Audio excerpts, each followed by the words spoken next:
আজকে এখন 5টা বাজেনি, মা ঠাকুরের দিচ্ছে। গতকাল মা এসছে, আর এখন আমরা এক জায়গায় বেরোবো। কোথায় বেরোবো?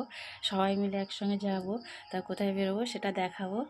আর ঠাকুরের দেওয়া 5টার মধ্যে কমপ্লিট হয়ে যাবে, 5:30টায় গাড়ি আসবে। তো মা আজকে একটা স্থলপদ্ম ফুটেছিল, মাকে বললাম যে ভগবানের পায়ে দাও।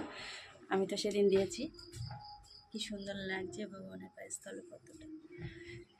মা ভোগ জল দিয়ে, ভোগ টোক দিয়ে আরতি করবে।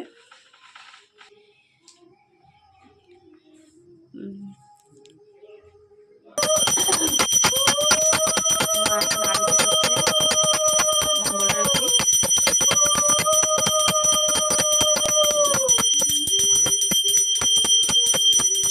দিয়ে প্রদীপ জ্বালিয়ে আরতি করছে।